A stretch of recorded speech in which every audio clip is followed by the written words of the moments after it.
Hi there, my name's Kath, and today I'd like to talk to you about Nagarjuna's Buddhist middle way philosophy teachings via this book, which is called A Whole New Way of Perceiving the World and was written and compiled by Tony Mortimer. A quick introduction about Nagarjuna, and then I'll read some passages from Tony's book. Nagarjuna himself, who lived approximately 250 AD, was the founder of the Buddhist middle way school and is often referred to as the second Buddha. The original Buddha was Siddhartha Gautama, and who lived approximately 500 BC, and to whom Nagarjuna attributes all his knowledge and insight. Just to encounter the Buddha's teachings in one's lifetime is a miracle in itself. Anyone who applies these teachings, the Buddha says, will be freed from suffering and will attain enlightenment. In a nutshell, the teachings uproot all our false beliefs and misconceptions about the world. Hence, it's a whole new way of perceiving the world. So, what exactly did the Buddha, Nagarjuna, say or teach? What secrets did he reveal? Do any of us really know? This book will concentrate on the message because, after all, it's the message that has the power to liberate. Now, the first chapter in Tony's book is called Suffering and is an examination of exactly how and why it takes place. Here we go, suffering. The Buddha understood that the thing humanity was most concerned about was pervasive suffering. He also knew that it can be alleviated. Hence, alleviating suffering is his primary goal. Suffering, the Buddha says, is occasioned by grasping after things, be it the thirst for the pleasant or aversion to the unpleasant. This grasping or desiring, having mere impermanent things as its object, will always be frustrated because it can never be satisfied by transitory things. This is similar to the frustration we experience in chasing after a mirage of water in the desert, falsely believing it will satisfy our thirst. We grasp after things in much the same way. We commit our whole being in pursuit of mere transitory things. Once the imagined existence of things is established, attraction or aversion to perceived things, cyclic existence inevitably follows. We become trapped in the prison of objects. Like addicts, we are compelled to pursue things without freedom to do otherwise.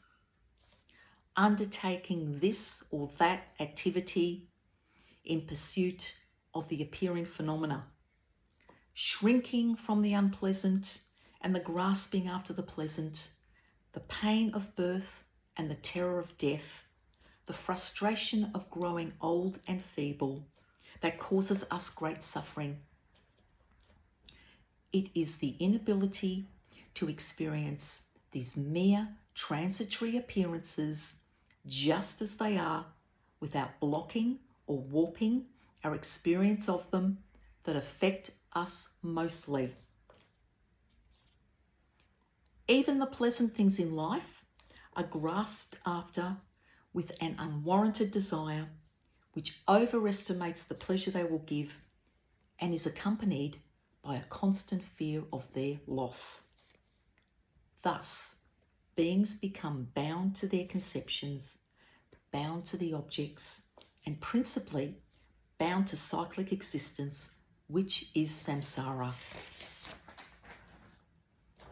However, since everything is inherently empty, like empty reflections in a mirror, nothing can be truly grasped. Our continuous and unceasing attempts to satisfy our hunger by acquiring the objects of our desires are doomed to failure from the very onset. The objects do not possess within themselves properties that will satisfy our desires. So the desire will sooner or later be frustrated. Trying to take refuge in insubstantial, transient, and ultimately unsatisfying things is a great source of misery for ourselves. The belief that if only I had this, I would be happy. If only one had more money or a better job, or one was more talented, healthier, attractive, and so on. We also start to feel entitled to things. I like this and I don't like that. I want more of this and less of that. I love this and require it to be content. I hate this, and whenever it happens, I am filled with dread and anxiety. Negative emotions such as depression, anger, dissatisfaction, jealousy, ill will spring up when our desires are not attained. We are left feeling dissatisfied because I doesn't get its way. This belief in psychological rescue and refuge in ultimately unsatisfying things leads us to waste our lives in their pursuit, or leads us to berate and hate ourselves for failing to obtain them. Reality cannot be something that fulfills cravings or desires. The Buddha seems to feel that the key to alleviating suffering is to remove ignorance. Ignorance of the fact that the appearing phenomena are empty. Like a mirage. When all things are seen as being empty or insubstantial, one can form no dispositions about them and will cause neither passionate attractions nor aversions to come into play. This will prevent grasping and craving.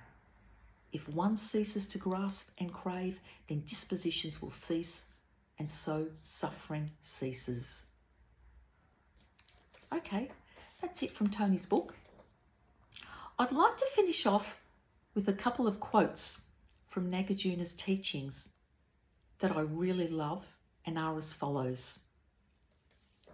The first one, Nirvana is the clarity and peace that arises when our mental turmoil ends because the objects with which we have been identifying are realized to be empty. And the second one, the closer one delves into the emptiness of assumed reality, the freer one is of the illusion of existence. Next time, I'll read out some excerpts from Chapter 2, No Self, which, as the title suggests, is an examination of this subject.